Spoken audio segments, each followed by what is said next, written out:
4 questions to ask when you feel like you're drowning in the doing. Now, let's be real. If you are a mom, and that to a working mom at that, this is your reality, right? Where you're always doing 5 things at once, if not more, right? Where your brain is racing, your body is moving, and then if you suddenly pause and think, you're wondering, what the hell am I even doing right now? Like, actually doing. And trust me, I have caught myself on several occasions doing exactly that, where you might be folding laundry while planning tomorrow's meals, responding to a work text, and yelling up the stairs to get your kids' clothes downstairs. And all while wondering why you feel so disconnected and exhausted all the time. Now, was that just me, or does that sound familiar at all to you? Well, if that's you too, then this episode is for you, mama, because you might be absolutely killing it on paper, but quietly crumbling under the pressure of this performance. So today, I'm going to give you not anything more to do, because that's not the purpose. I'm going to be giving you 4 questions to ask yourself when you feel like you're drowning in the doing. Because more often than not, that pause is the single most thing that's more powerful than any push. Welcome to the Inner Golden Hour podcast, where dreams take flight, mind, body, and soul get a serious holistic upgrade, and personal evolution transforms into a shared spiritual adventure. Consider this your dedicated sanctuary for exploration, self discovery, unfiltered truths, diverse perspectives, and some much needed heart to heart real talk. Hi, I'm your host Kusum. I'm a mindset and manifestation life and business coach. Think of me as that best friend you never knew you needed. The one unafraid to call out your BS, deliver a dose of tough love, and hit you with some truth bombs. This podcast is more than just a series of episodes. It's a transformative experience guiding you to dig into your truths, ditch those old limiting beliefs, and fully embrace the real authentic you. It's an invitation to align your mind, body, heart, and soul, to dream big, to explore what truly lights you up, and to manifest a reality that surpasses your wildest imagination. Envision this space as the magical golden hour when everything radiates with a breathtaking glow, revealing the depths of your inner world. Now, come along and immerse yourself in a perpetual flow of inspiration, insights, and massive transformation across all areas of your life. Let's explore the extraordinary, one enlightening episode at a time. Now, before we jump in, I want to start off with a big disclaimer, or a declaration, if you will, for you, because this is something that keeps coming up every time I'm in conversation with my clients, is that they feel they're lazy, they think that they're being ungrateful, and they believe that they're doing it all wrong. So I'm here to tell you, you're not lazy, you're not ungrateful, you're not doing it wrong. You're simply stuck in the cycle so many of us were programmed into, that our worth is tied to how much we get done, how many people we take care of, and how well we hold it all together. Because that is the motherhood playbook we are all playing a part in, right? Or playing off of, rather. But I want you to know this: overdoing is a symptom of underbeing. Let me repeat that again. Overdoing is a symptom of underbeing. And none of us are here to just manage life. We are here to experience it, to live in it, and to actually fully feel it. Because trust me when I say this, I have had those days where I would get to the end of it and I'd have nothing left in my tank. But I can't even remember what I used to do during those days, because I would have done so much, and yet I would feel nothing. No joy, no connection. I would just be tired and numb and frustrated that I still have so much to do, that I'm still so behind. And that's when I realized I didn't need another planner, because at that point of time, I'd already mastered all of the productivity hacks, and yet there I was. So I realized what I needed first and foremost was to pause, and I needed better questions. And that's around the time I believe that I also heard that quote for the first time: the quality of your life is determined by the quality of the questions you ask. Because high achieving women like us are great at answering what needs to be done. But no one ever taught us how to ask questions that relate or bring us back to what really matters. Because we think if we just hustle harder, organize better, delegate more, it will finally feel easier. But here's the truth: if you don't shift the why behind your doing, the overwhelm will keep chasing you, even if you automate everything. So, I'm going to share with you 4 questions to ask yourself when you're drowning in doing. Number one, what am I afraid will happen if I slow down? Because this question goes straight to your subconscious, because your overdoing is protective. Because somewhere we learned that stillness is equal to danger, that slowing down is equal to failure, that pausing is equal to being left behind.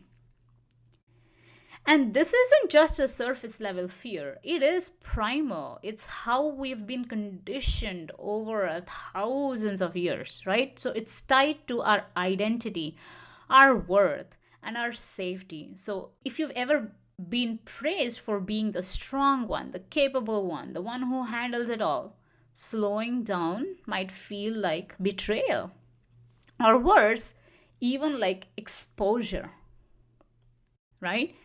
The thought that if I slow down, I will fall behind. If I slow down, people will stop needing me. That's a big one. If I slow down, I will have to feel things that I've been avoiding. I will repeat that again, because this is a pattern that I see in my clients over and over and over again. They are always go, go, go, because they're actually avoiding. That's our subconscious, right? It is so masterful in keeping us safe and secure. It helps us avoid feeling all the things that we need to be feeling.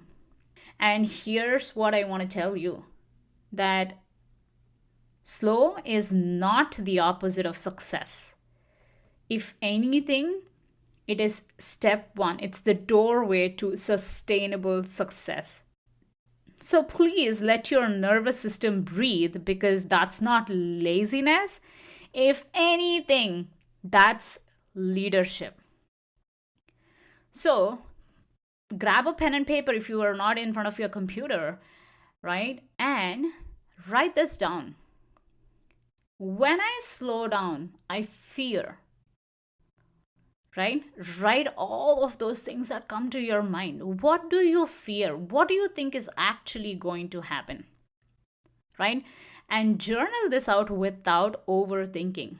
Let your fear actually do the talking, because that's how you learn what's driving you.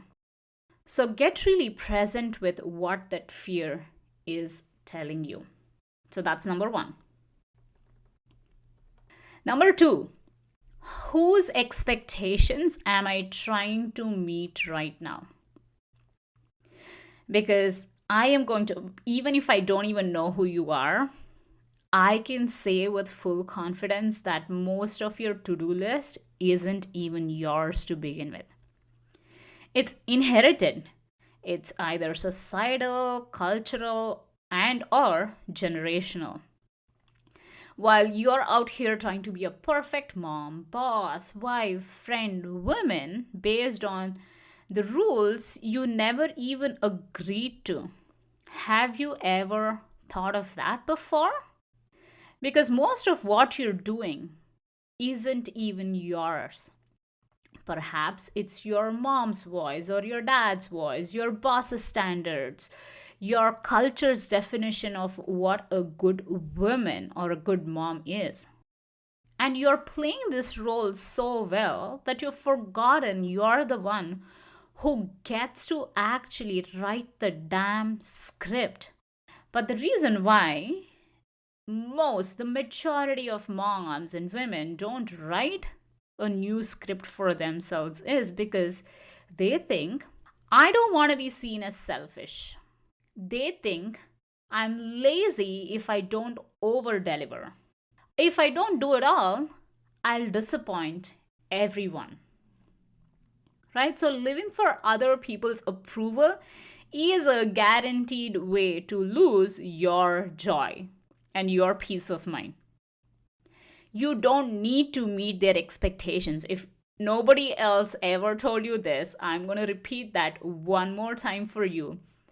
You don't need to meet their expectations, especially if they've never asked once what you need. So, pick one thing on your calendar this week and ask yourself, if no one else expected this of me, would I still do it? So start watching how many things on your calendar you get to strip away because you got real honest with yourself. And also, let's be real while we're at it, is who says this has to be done like this? If the answer isn't you, it is about darn time that you let it go and released it once and for all. Number 3, if I disappeared for 3 days, what would fall apart? Ooh, I know this is a spicy one, right? Because it shows you where you're carrying things no one even sees. That emotional labor, the invisible work. You've created a system where you're essential to everything. And while you might be under the impression that that's power, let me tell you, that's prison. Because this question reveals your invisible labor. All the mental load, emotional regulation, coordination, and support that no one else sees, but you're carrying it all constantly. And it also shows you where you've built systems that require you to overfunction so everything stays standing. Because this comes from a place of, I don't trust anyone else to handle it. They've never had to, so I just do it. If I don't, who will? And let me help you understand one thing clearly. Needing you isn't the same as loving you. You are not more valuable because things fall apart without you. Again, that's burnout disguised as importance. The need for what you do and the love you get are not related, shouldn't be related. So, write down 5 things you do that no one else sees. And while you're at it, identify one thing you're holding that someone else could do. And what else? And what else? And then, what if you let them? And more importantly, can you let it go so you can let them? Yeah, I thought so. Number 4, what would enough feel like in this moment? Because for high achieving moms like us, more often than not, there is no concept of enough. We don't know what that is because enough was never modeled for us. It was always do more, be more, fix more. And we don't even have a finish line, right? So without a finish line, we will always feel behind. And if you don't consciously and intentionally define your enough, the world is going to continue to define it for you and your family. Because most high achieving moms have no internal barometer for sufficiency. Trust me, I know. I have been that person. There's only urgency, obligation, and the next checkbox. I used to think if I stop now, it's not done, right? I didn't do all the things, so it doesn't even count, and everyone else is doing more. And that's when I had the awakening where I realized enough isn't a destination, but it's a decision. You get to choose when something is complete and when you are complete for the day. So, first and foremost, start defining your enough. So, right now, I invite you, as long as you're not driving or doing something else where you cannot close your eyes, pause this episode if you need to. Take a few moments, close your eyes, and take 3 deep breaths right now.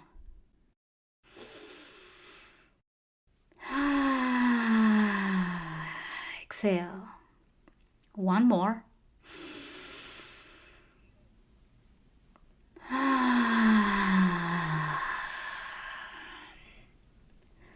And last one.